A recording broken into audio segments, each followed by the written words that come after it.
Hi everyone, good morning my dear students. कैसे हो मेरे प्यारे बच्चों? Welcome to Tahir sir's academy.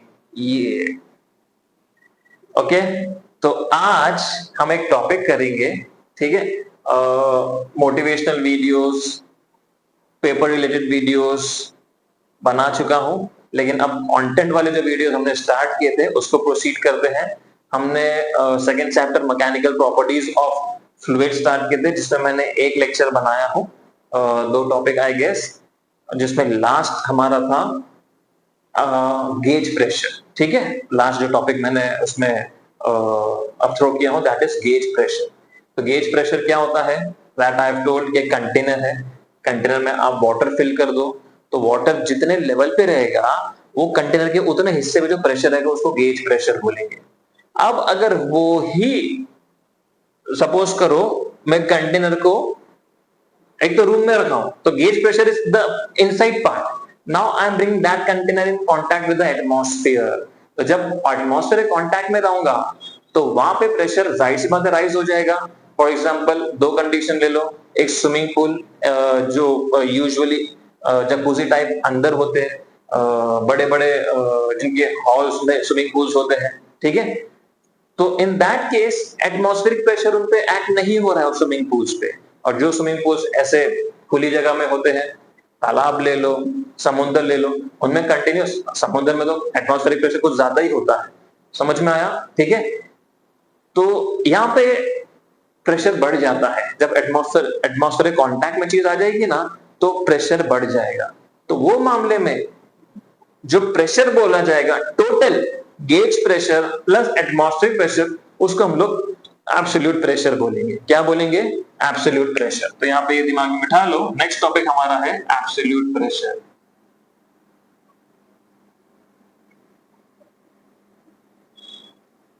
So what is absolute pressure? Absolute pressure में फॉर्मूला लिख देता हूं, चलो लास्ट में लिखेंगे उसको।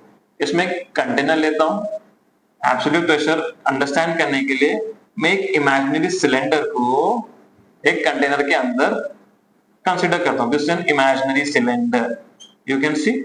ओके, अब ये जो इमेजिनरी सिलेंडर है, यहां तक वाटर लेवल फिल है, तो यहां से लेके ये इसका ये दो पॉइंट पे प्रेशर मुझे देखना है।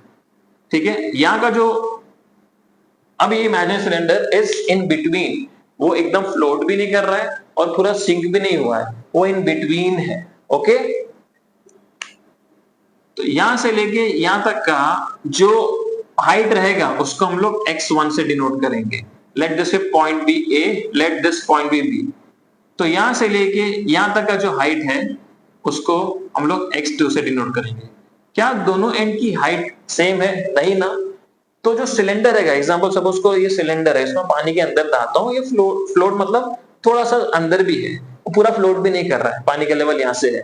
तो क्या ये पॉइंट पे और ये पॉइंट प्रेशर सेम होगा क्या? जाहिर सी बात है नहीं। क्यों? बिकॉज ये पॉइंट पे दबाव पानी का कम है, बिकॉज पानी का रेंज कम है। समझ में आया? ए पॉइंट पे पानी का प्रेशर कम है और बी पॉइंट पे पानी का प्रेशर ज्यादा हो जाएगा। क्यों? बिकॉज पानी ज्यादा एक्यूमुलेट हो रहा है, उसका पानी का रेंज ज्यादा है। ठीक है, so in both the points pressure is not same. Pressure अभी क्या हो जाएगा? चेंज हो जाएगा। अब इसमें देखते हैं फोर्स कितना एक्ट होंगे। एक नीचे की तरफ फोर्स रहेगा और एक ऊपर की तरफ भी फोर्स रहेगा। ऊपर की तरफ फोर्स को मैं F2 से लिखता हूं, नीचे की फोर्स को मैं F1 से लिखता हूं। नीचे का फोर्स क्या है? जाहिर सी बात है ग्रेविटी। जब मैं उसको रिलीज करूंगा इन द वाटर, वो नीचे जाएगा ड्यू टू ग्रेविटी, तो F1 becomes force of gravity, F2 becomes, जब मैं रिलीज कर रहा हूं तो क्या वो पूरा ऑब्जेक्ट नीचे के सिंक हो जा रहा है? अगर मैं एक रबर बॉल लेता हूं या सिलेंडर, ऐसा हॉलो सिलेंडर ले लो, नहीं पूरा नीचे नहीं आएगा। और अगर पूरा जाएगा भी तो वो स्पीड से नहीं जाएगा जो इनिशियल स्पीड से आ रहा था वो। क्यों? बिकॉज पानी का एक फोर्स होता है जो चीज को, जिसको हम लोग अपथ्रस्ट बोलते हैं, जो चीज को अगेंस्ट में थ्रो करता है ना। You have experience this force.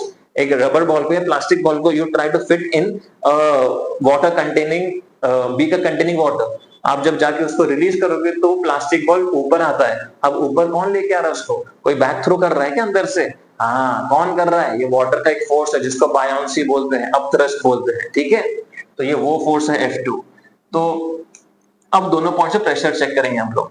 Now we know, अब मैं प्रेशर का कौन सा फॉर्मूला लूंगा? Force upon area. नहीं, फोर्स अपॉन एरिया अभी यहाँ पे नहीं आएगा, ऑलरेडी मैंने डिराइव कर चुका हूँ गेज प्रेशर का फॉर्मूला, वो यहाँ पे लेंगे हम लोग। तो गेज प्रेशर क्या आएगा, एच रो जी। अब एच क्या हो जाएगा, जब मैं P1 की बात करूंगा, P1 is pressure at point ए, तो एच क्या हो जाएगा, एच की जगह क्या मैं x1 लिख सकता हूं, हाइट उतनी है प्रेशर एट पॉइंट ए, वैसे प्रेशर एट पॉइंट बी कितना हो जाएगा, x2 रो जी। करेक्ट, समझ में आया सबको। अब let us see the force now. Force at point A, how much is force at point A, F1। Force का फॉर्मूला क्या होता है in terms of pressure, pressure is force upon area, तो फोर्स का हो जाएगा प्रेशर इनटू एरिया। तो F1 क्या हो जाएगा, can I right P pressure at point A into the area, और दूसरी जगह F2 क्या हो जाएगा, PBA, where PB is the pressure at point B into area। ठीक है, अब नेट फोर्स देखेंगे, नेट फोर्स कैसे देखते हैं, therefore the net force is given by, net force इसका मतलब ओवरऑल जो सिलेंडर रहेगा वो तब इक्विलिब्रियम पहुंच जाएगा, इक्विलिब्रियम मतलब स्टेबल कंडीशन। तो यहां पे लिख देते हैं, now if the cylinder is at equilibrium, therefore the net force is given by, net force में आप क्या करेंगे, ये जो F1 है, ठीक है, जो अप्लाइड फोर्स है, और उसके बाद जो वेट है जो नीचे की तरफ ही एक्ट हो रहा है ना, वेट भी नीचे की तरफ एक्ट हो रहा है जिसको mg से डिनोट करते हैं, और F2 को अपोज कर रहा है ना F1 और mg, तो माइनस F2 इक्वल्स टू 0 लिखूंगा। 0 क्यों आया, बिकॉज वो कहां पे है, सिलेंडर मेरा इक्विलिब्रियम में है। तो क्या ना इसे यहां से F2 is equals to F1 plus mg, समझ में आया। F2 को वो साइड ले लिया बिकॉज नेगेटिव है, तो टोटल फोर्स F2 क्या हो जाएगा, F1 प्लस mg हो जाएगा। अब दोनों की वैल्यू पुट करो, F2 की वैल्यू क्या है, pressure at point B into area, pressure at point A into area, plus अब मास को भी मैं इन टर्म्स ऑफ एरिया लिख सकता हूं क्या, हाँ, लेकिन डायरेक्टली नहीं, इनडायरेक्टली, बिकॉज मास क्या होता है, volume into density, because density is mass upon volume, तो mass becomes volume into density into g. तो P pressure at point B into area minus pressure at point A into area, plus, नहीं ठीक है उसको बाद में लेके आता हूं, माइनस प्लस, अब V volume, volume is length into breadth into height, and length into breadth is area, तो क्या मैं वॉल्यूम को एरिया इनटू हाइट लिख सकता हूं, हाँ लिख सकता हूं, इनटू रो इनटू जी। अब एरिया यहां से कॉमन निकाल सकता हूं, तो PB क्या मिलेगा, एरिया आई टेक कॉमन, तो if I take area common तो क्या मिला, PA plus H rho g, correct, this A gets cancel, तो प्रेशर एट पॉइंट B कितना मिलेगा, pressure at point A plus H rho g, clear. तो ये pressure मिल गया मुझे एट पॉइंट B। जैसे मैंने स्टार्टिंग में आपको बताया था कि ये ज्यादा, ये पॉइंट आप देखो सिलेंडर का ये एरिया ज्यादा अंदर है, इसके लिए यहाँ पे प्रेशर जाहिर सी बात है पूरे लिक्विड का ज्यादा रहेगा, तो ये जो PB है इसको हम लोग एब्सोल्यूट प्रेशर बोलेंगे।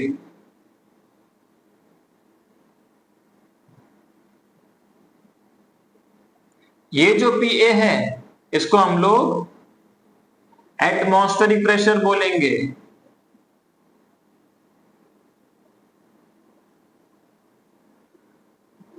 और ये जो H रो जी है बीच में प्लस साइन है, उसको हम लोग गेज प्रेशर बोलेंगे। तो रिलेशन मालूम पड़ गया एब्सोल्यूट प्रेशर का, absolute pressure is equals to atmospheric pressure plus gauge pressure. समझ में आया, मतलब इसमें जब इसको मैं एटमॉस्फेरिक में रखूंगा तो बाहर का प्रेशर रहेगा एटमॉस्फेयर का और गेज प्रेशर भी रहेगा, तब जाके ये पॉइंट बी का प्रेशर क्या हो जाएगा, एब्सोल्यूट प्रेशर, जिसको हम लोग atmospheric pressure plus gauge pressure बोलेंगे। इसको बीकर का पॉइंट, बीकर का जो बीकर का पॉइंट है वहां से इमेजिन करो प्रेशर स्टार्ट हो रहा है, मतलब वो पॉइंट प्रेशर कितना है, 0 है, तो एटमॉस्फेरिक एब्सोल्यूट 0 प्रेशर बोलेंगे उसको। वो पॉइंट पे प्रेशर कुछ भी नहीं वहां से बढ़ रहा है, और बढ़ते बढ़ते कितना हो गया, ये हो गया, प्लस एटमॉस्फेरिक कांटेक्ट में रहेगा तो एटमॉस्फेयर का भी प्रेशर आ जाएगा। इसके लिए पॉइंट बी एकदम ज्यादा अंडर प्रेशर रहेगा, जिसपे गेज प्रेशर तो रहेगा प्लस एटमॉस्फेरिक का भी प्रेशर आएगा। I hope you are understood this समझ में आया आपको, ठीक है। इसके बाद आता है पास्कल लॉ, और पास्कल लॉ का स्टेटमेंट इंपॉर्टेंट है, पास्कल लॉ के एप्लीकेशंस इंपॉर्टेंट है, जिसमें एप्लीकेशंस में आप हाइड्रोलिक लिफ्ट, हाइड्रोलिक प्रेस पढ़ेंगे। पास्कल ने क्या किया था, एक बोलते ना आज के टाइम में जो मशीन्स का एडवांसमेंट है, बून है, इसमें कहीं ना कहीं पास्कल भी इन्वॉल्व है। Pascal is the unit denoted to pressure and it was the name of a scientist. ये पास्कल ने क्या किया, ह्यूमन एफर्ट्स को नलिफाई कर दिया, एकदम कम कर दिया, और मशीन एफर्ट्स को राइज कर दिया। एक एग्जांपल के हिसाब से आज के टाइम पे आप सपोज करो गाड़ी है, गाड़ी का टायर पंक्चर हो जाता है, okay, and you go to the person जो पंक्चर बनाता है, तो वो कैसे टायर को निकालता है, in fraction of second puncture बना लेता है वो, ठीक है। उसके बाद एक स्टेफनी चीज होती है, वो स्टेफनी लगाता है नीचे, समझ में आया। उससे उसमें दो टाइप ऑफ स्टेफनी आती है, एक हाइड्रोलिक स्टेफनी भी आती है, समझ में आया। तो ये जो हाइड्रोलिक्स है, ये हाइड्रोलिक्स के हिसाब से मशीन एफर्ट्स बढ़ जाते हैं, ह्यूमन एफर्ट्स रिड्यूस हो जाते हैं। तो वो स्टेफनी जो है, वो विद दिस टू फिंगर्स वो स्टेफनी से पूरी कार को लिफ्ट करता है, समझ में आया। क्यों, बिकॉज ह्यूमन एफर्ट्स एकदम कम हो गए। जो हाइड्रोलिक है, हाइड्रो मतलब वाटर से चीज को रिलेट कर सकते हैं हम लोग, तो वाटर क्या करता है, थ्रू मशीन वो प्रेशर ज्यादा एक्सर्ट कर रहा है, तब जाके चीज इजीली लिफ्ट हो जाती है ह्यूमन से, ठीक है। तो इसके एप्लीकेशन, पास्कल ने एक ऐसा चेंबर बनाया था, ऐसा एक सिलेंडर बनाया था, जिसमें उसने अब एक प्रेशर अलग अलग जगह पे अलग अलग मीटर्स बनाए, प्रेशर मीटर्स, और कनेक्ट कर दिया वो चेंबर पे, और चेंबर के अंदर एक कंप्रेस्ड गैस डाल दिया, और ऊपर उसका वॉल्व था। वॉल्व को जब उसने प्रेस किया ना, तो जो गैस है वो रन करेगा अपने आप को, है ना। इफ यू प्रेस समथिंग तो गैसेस रन करते हैं इन दैट चेंबर, और सब जगह जाके वो जो मीटर जितने भी लगे ना, 5 मीटर्स लगे रहे, 4 मीटर्स लगे, प्रेशर मीटर जो प्रेशर रीडिंग चेक करेंगे, वो सब के सब एक रीडिंग दिखाएंगे। इसका मतलब the distribution of pressure through out that chamber is equal. ये पास्कल का था, और ये कब पॉसिबल होगा, जब आप उसके हिसाब से चीजें, आप मैकेनिज्म उसके हिसाब से रख रहे हो। हाइड्रोलिक प्रेस आता है, हाइड्रोलिक लिफ्ट्स आती है आजकल, हाइड्रोलिक क्रेन्स आते हैं, ठीक है, हाइड्रोलिक शटर्स आते हैं, घर पे बहुत सारे के होंगे। क्या करना पड़ता है, शटर रहता है, उसको एक बटन रहता है, बटन दबाओ, शटर को सिर्फ हल्का सा, आपको बस एक हल्का सा जर्क देना है विद योर फिंगर्स, और शटर अच्छे खासे हैवी होते हैं, ओके।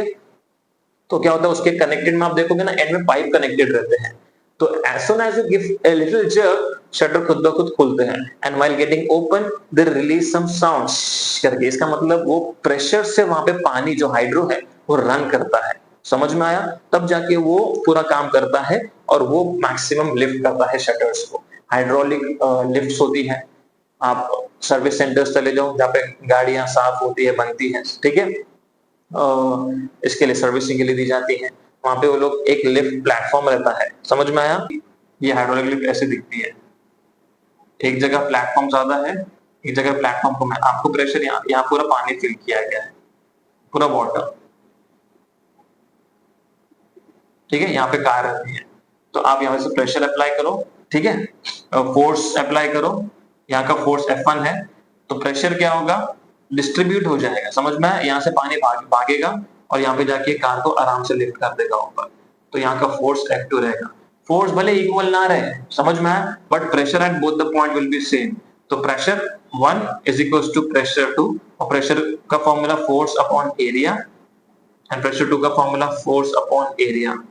तो ये कंक्लूजन मिलता है मुझे कि भले फोर्स अलग अलग हो, एरिया अलग अलग हो, बट प्रेशर दोनों पॉइंट पे सेम रहेगा। यही खासियत है पास्कल की, इसके लिए आज टेक्नोलॉजी इतना एडवांस हो चुकी है। ओके, सो नेक्स्ट टॉपिक करेंगे नेक्स्ट लेक्चर में। टिल देन टेक केयर, और मेक श्योर कि इसको लिखना ना भूलें आप लोग। Good bye everyone.